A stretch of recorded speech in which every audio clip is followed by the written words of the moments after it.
Good afternoon, Muscle Car Corner here. I'm with a very special car, and this car was owned by Dick Landy, 1970 426 Hemi Challenger. This car is a legend. Your dad was a legend, and pleasure to meet you, Rich. Thank you. And Eric. Eric owns the car, and of course, you know who Richard Landy is. So, this is really special. I've followed this car for many years, and your dad as well. So to be here talking to you guys is really cool. So Richard, tell me a little bit what it was like to be Dick Landy's son. How involved were you with the racing and wrenching on the cars and everything? Basically, that's all I can remember is working on the cars. They didn't go through much sports or other activities. It was just All drag racing. yeah, all drag racing, and summer vacations were spent. All 3 months were spent on the road as a pit crew. Of course, my job was mostly working on the trainings, changed a lot of clutches. I bet. Worked on changed a lot of gear ratios depending on the altitude, and learned the car, the whole philosophy of racing, and that whole attitude. So I think it was of course, think it's a good learning experience in real life. Of course. I grew up that way as well. We built a lot of cars, but we weren't big time like you guys. But I was there as a go-getter. It was always written on the fender, Brad, go-getter. Yep. And I was a part of the action since I was a little kid, And growing up that way was really neat.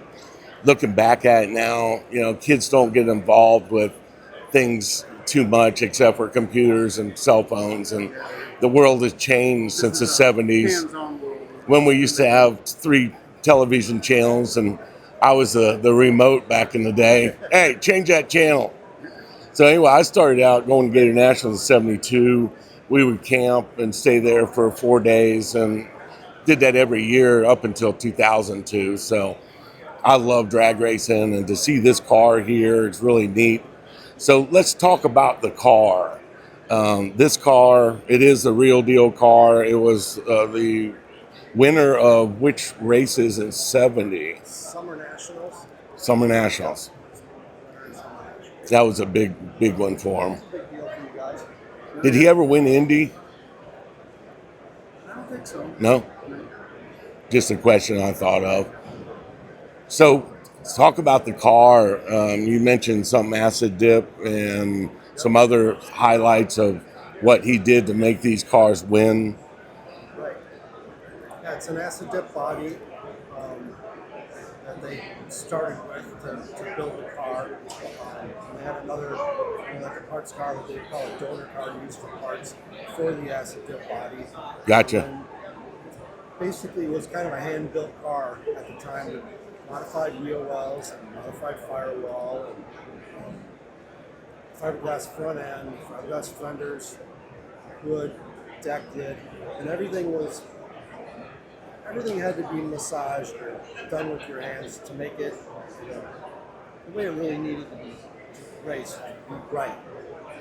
Making a lot of parts that, A lot of handmade stuff. Every little piece of this car is kind of custom. wow. There wasn't one piece that was not touched in one way or another. Wow. Let's take a walk over into the engine compartment real quick and take a look at this engine.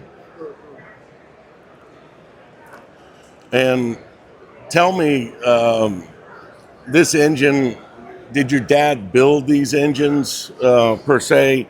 Who tuned the cars and did everything? My dad had the input, what he was thinking was going wrong. Basically, the hands-on tuning was my Uncle Mike. Really?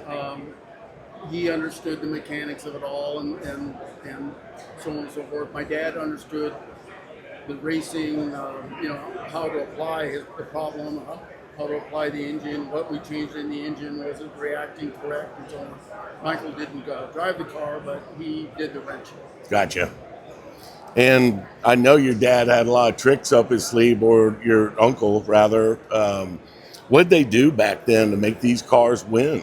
I mean, there was a lot you could do under the rule book, and what did they do back then? Is there any dirt on what they did to really make this car run right? It doesn't matter now. Not so much on the pro stock. It was a little more wide open, but if you wanted to talk super stock, we could talk a little more. Gotcha. Well, look at this car, to make it fast, was not on the engine, it was the body, it was the chassis. Stainless steel K-frame. really. Yep. 6-cylinder dart spindles, tiny little hubs that are cut down. The spindles are all torched out and taking out any little extra material that wasn't needed. Gotcha. It made everything as light as you possibly could make.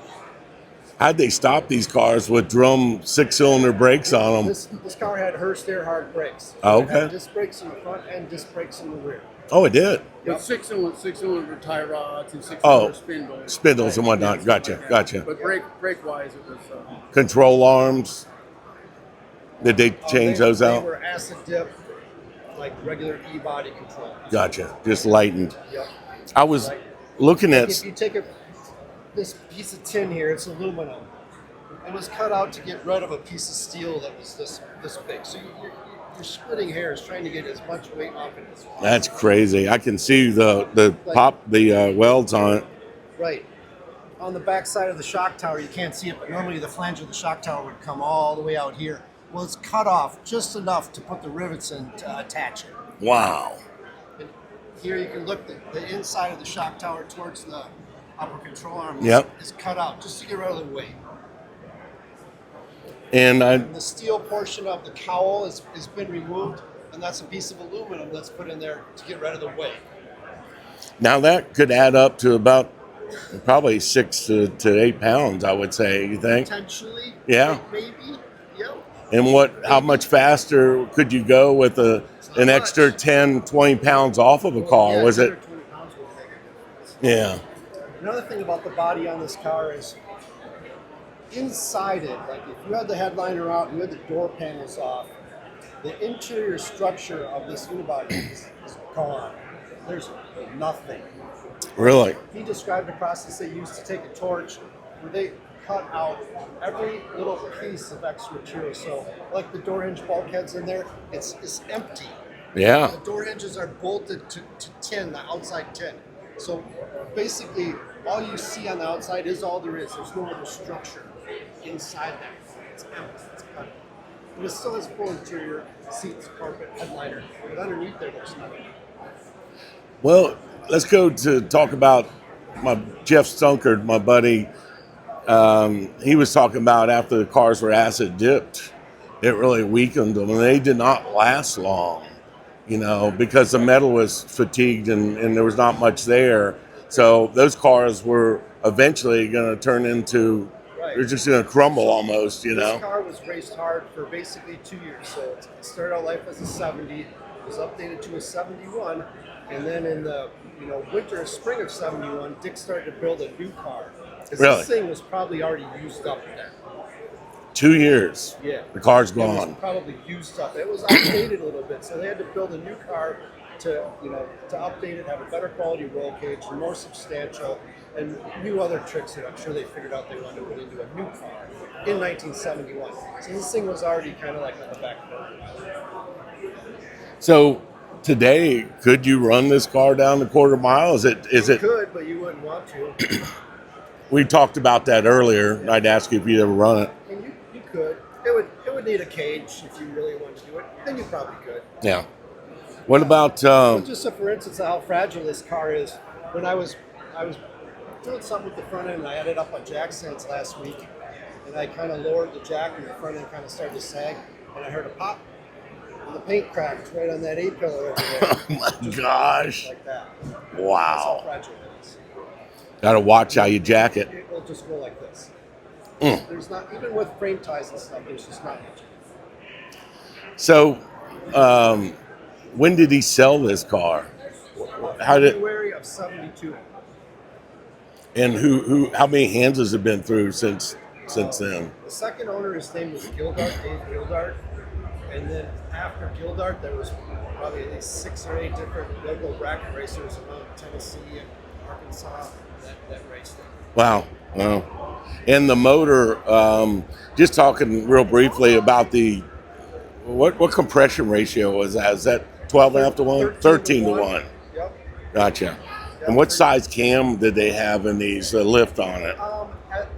Early on, this car, probably a 590. Yeah. 590 flat tap it at the very beginning, but then rollers came along real Gotcha. quick, like. Gotcha. Yeah, and right now it has a small roller in it. And what did they project the horsepower was on that beast? You know, back in the day, just projection. Probably early on, probably 680, maybe 700 horse. Really? Wow. That's true horsepower there. And what size carbs? Are those Elephants 1150s? Those are 1150 Dominators. That's the IR, the independent runner style, that matched with that intake manifold. Oh, okay. Each butterfly has its own runner to its intake wow. port. Wow. And does this run now? Yeah, it runs. It does? You drove it in? Yeah. Gotcha. Yeah, I'd like to catch it when you go out. Maybe I can get a video of it. Those cylinder heads are original cylinder heads that Dick had modified.